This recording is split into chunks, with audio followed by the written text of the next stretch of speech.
Welcome to Bungalows for Bachelors. Today we are going to learn about plumbing. We've got a structure up, so what do we want to start putting in for our trades? We're going to start with plumbing first, at least the drain, waste, vent part, because that's dictated by gravity. So all of our fixtures need to follow a certain particular route to get out of the house, and it's best to have all of our options available, so we're going to do this one first. So what is plumbing in general? Plumbing is the trade that includes the supply and waste management of water and gas. So the piping that supplies your water, whether that's from city or a well or whatever, all the way through your house, that takes it all the way out to each fixture, hot, cold, deals with your water heater, all that stuff. And then of course the waste management of that water. Once that water comes into your house, you need to find a way to get it out of your house. So all of the what's called drain waste vent piping, that's part of your house, is there to remove all of the water, whether it's gray water like dirty from dishes or hands or whatever, or black water or nasty water, which is from toilets and things like that.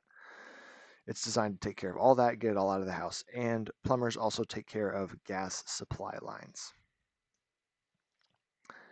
So like I said before, the purpose of plumbing is to supply the potable water and the gas. Some of the photos that you see here, like the one on the right and the one on the left, are showing gas meters. So this is where the main supply line is going to come from the street or wherever the supply is coming from.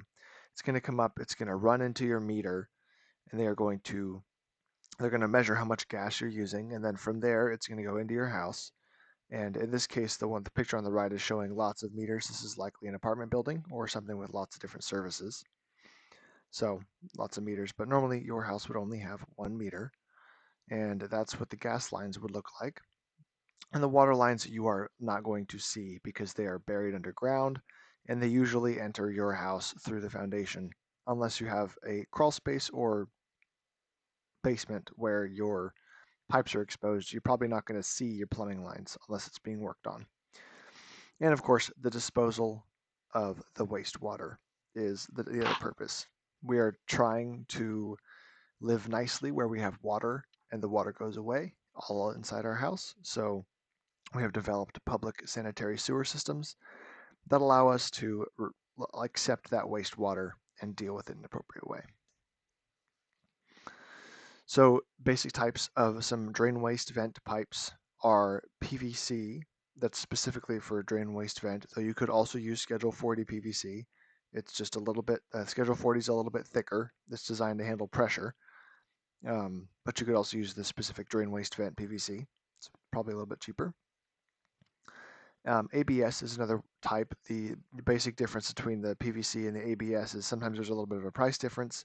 The ABS is usually black, PVC is usually white or gray, and the PVC requires sometimes to be primed and then glued, whereas the ABS just is glued together in one step. So they have different properties. Sometimes they basically can.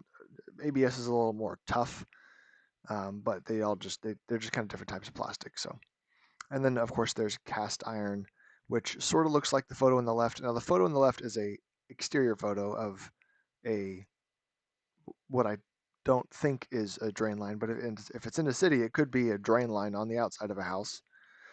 But the basic premise is these cast iron pipes are very heavy, very tough. They have big flanges that, well, I don't know if I'd call it a flange, but big connections where they join together.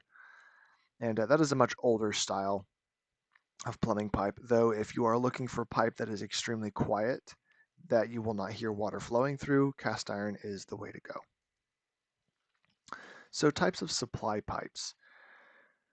Most commonly these days, you're probably going to see PEX or PVC, Schedule 40 PVC, supplying water. You will also see copper, but copper is a little bit more expensive.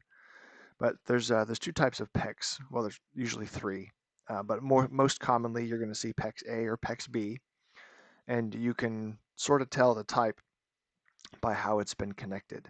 The PEX A is a little bit more ductile. It's a little more expansive and it's flexible.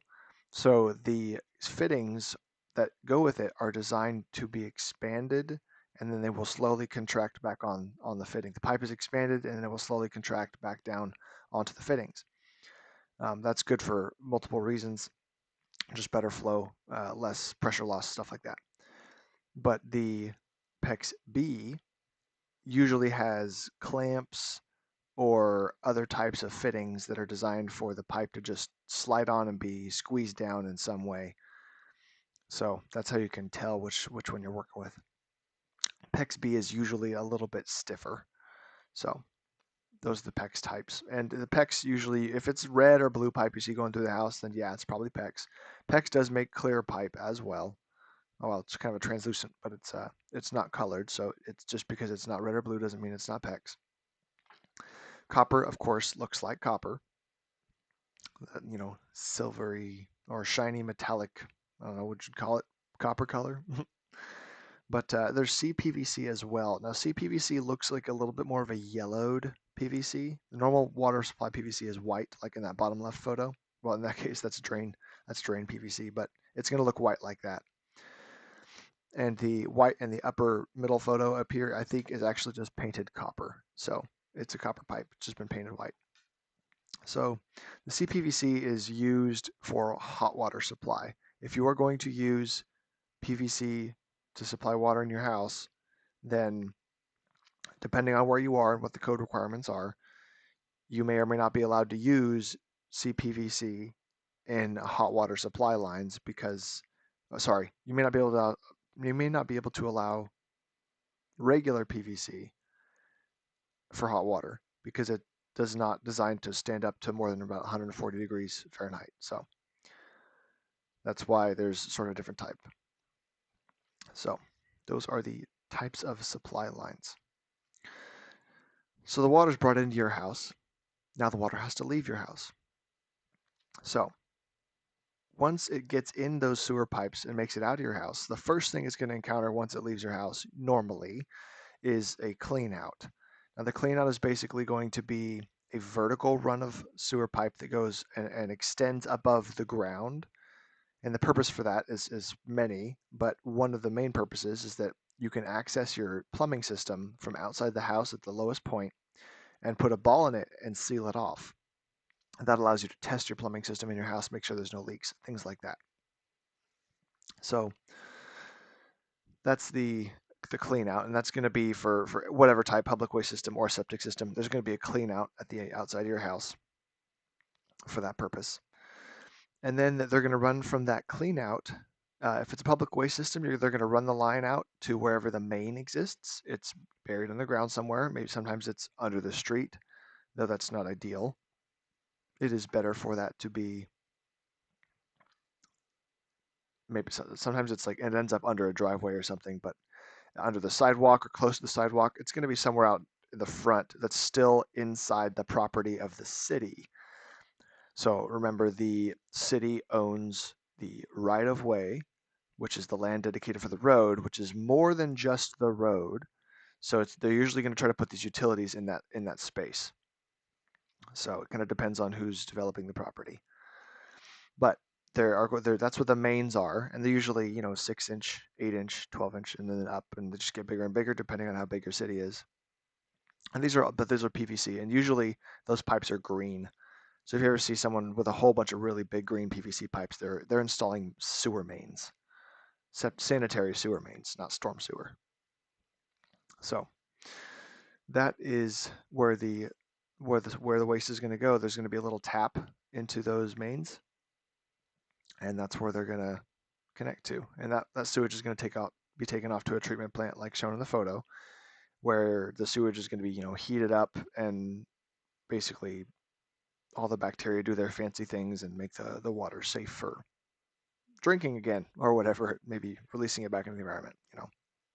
And then a septic system basically does the same thing in a slightly different manner. So it's going to come out of your clean out, and it's going to run into a septic tank where it will sit and separate and do its magic, and eventually the liquid fluids will be drained out into your drain field from the septic tank, where they will be absorbed by the ground and then they will leach down into the groundwater, and everybody will be happy and it's disposed of properly and safely. If you'd like to learn more about plumbing, which you should because this is only a summary video, you should watch YouTube video What's the Best Plumbing System by Matt Reisinger. You should watch YouTube channel Plumbing Solutions LLC. That's a very good channel for learning how to install plumbing. Not just, well, how does it work and this, that, and the other, but that's like a construction. I want to know how this stuff's installed. Then watch those. You should watch YouTube videos by Gary Klein, IAPMOETS, Practical Plumbing Layouts, 1 through 11. A little screenshot in the bottom is showing that series. He's basically talking about the smart way to lay out your plumbing in your house so that you get a good hot water delivery everywhere. And then you ought to watch the YouTube Spec House series by Essential Craftsman. Episodes 38, 41, 43, 88, 90, 95, 96, 99, 134, and 135. Those cover all of the plumbing portions of his Spec House build. So watch those, learn more, and that concludes the class for today. See you on the next one.